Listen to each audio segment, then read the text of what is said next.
So KRB Moto. Ito yung first ever na Decadena na scooter. Be part of our Kaibigan community on Facebook and enjoy the following special perks of being a Kaibigan community member. Join now, Kaibigan.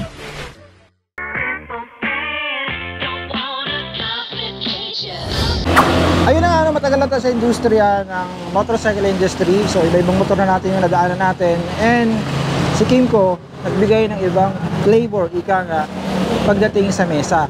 So silipin natin tong Kymco KRB Moto Decadena. Di ko alam kung scooter siya or underbone. Full pack ng kanyang mga technology na pwedeng i-offer, no? Ng mga high-tech o ng Big 4. Pero ito, nasurpass niya actually yung technology na binibigay ng Yamaha, ng Honda, ng Suzuki, ng Kawasaki pagdating sa category ito, na which is napaka-unique na category. Dito tayo ngayon sa Kymco, kita nyo naman. So magte-test ride tayo dito lang mga bagong labas nila na scooter.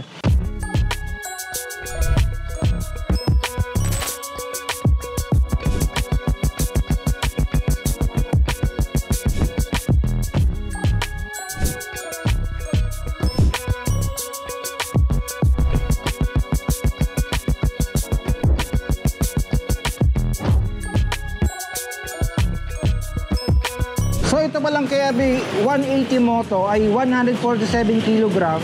So ako ay 5'7", ano? 5'7" yung height ako. Check natin to.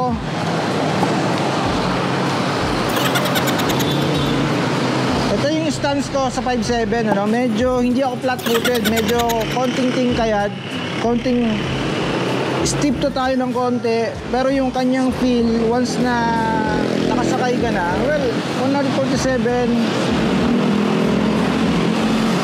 According sa test ride natin, napakagaan ito once na tumatakbo ka na. Convenient, ika nga. Last year nga, no, binila tayo ng Kymco dahil bilang scooter, dapat may fan belt, ano? Tinanggal yung Kymco ito. So, ginawa niyang yung paggilid, nilagay niya sa gitna, no, para stable yung takbo mo. At meron ng shock yan dito sa ilalim, no? Parang siyang underbone, no? Come 2023, ginawa niya namang Decadena yung scooter. So malilito tayo ngayon kung underbone ba to or scooter. Pero technically, scooter yung kanyang definition. So isa pa nga palang features dito, nakakaiba din talaga pagdating sa KRB Moto, no? USB port niya, dalawa na, no? At ang kagandahan pa niyan, Type A na rin, no? Pag may dalawa kang gadget, suka na suka dito yung ano mo, hindi ka mabibiting sa power source. Wow! Bukod dun sa knob niya na high-tech na rin, ano? Pagdating sa kanyang gasolinahan, yung knob na kanyang gas, kung papagas ka na dito na rin. So, simpleng ikot lang yan.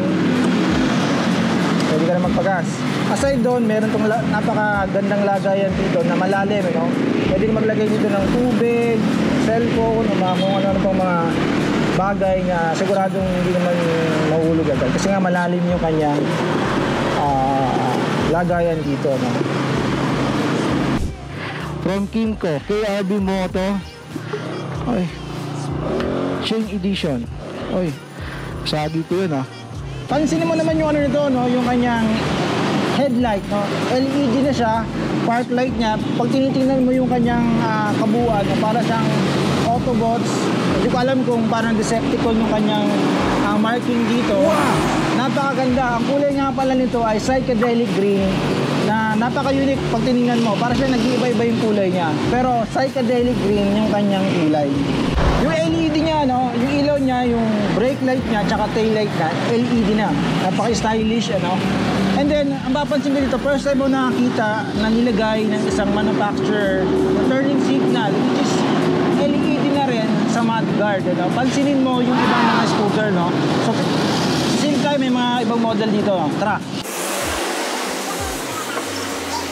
Papansin mo si Aerox, no? Naka-incorporate siya dito sa likod, no? Wala siya sa mudguard. Ito. Isang buo yung kanyang signal light. may sporty. So almost lahat ng unit na nandito ngayon, ganun yung style. Pero KRB Moto, kakaiba, di ba?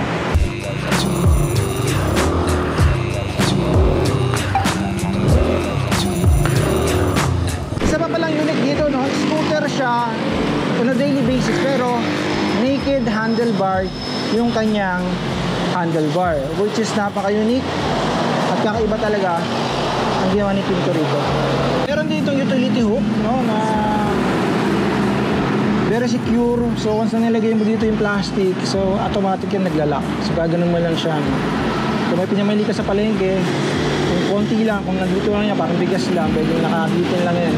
Pero kung talagang panghanap buhay, gulay board, goods na goods. So sa kabila na ng mga technology na nilagay ni Kymco rito, user friendly pa rin, no? Pinoy friendly user pa rin itong Kymco KRB Moto. Bakit? Wow! Gulay board, tingnan nyo naman yung gulay board nya, no? So magagamit natin to sa pang-araw-araw talaga, pambili sa palengke, tindahan. Size 11 nga pala itong sapatos ko, pero napaka-spacious pa rin, ano?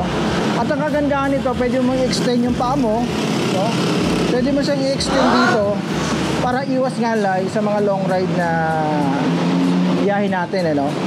So, may incorporate ko talaga yung joyride doon kasi hindi mananakit yung hita mo habang nananakbo ka sa highway. Galing!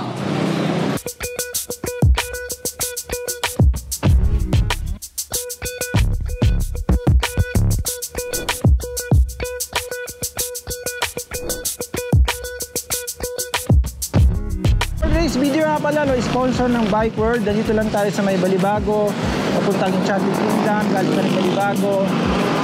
So maging welcome na motor, maraming brand dito. Big 4, of course, Kymco. Sama na natin Kymco para maging Big 5 na to. So yung link nasa baba, kung mag-inquire kayo, pwede mag-inquire online or mismo busita kayo sa mismong branch na to.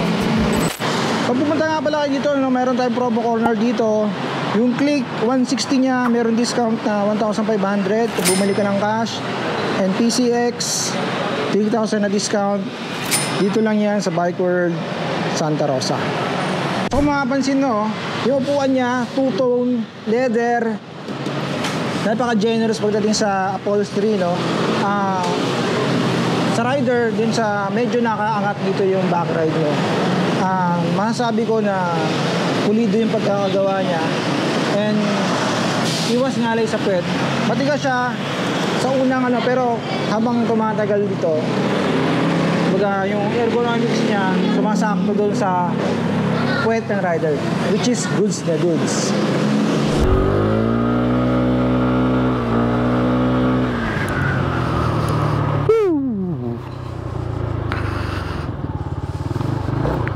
Yung handling niya, huh?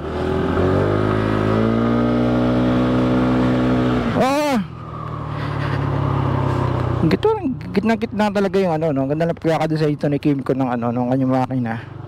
Kasi lalo itong panggilid, no? Tapos ang mga doon nakakadena na rin.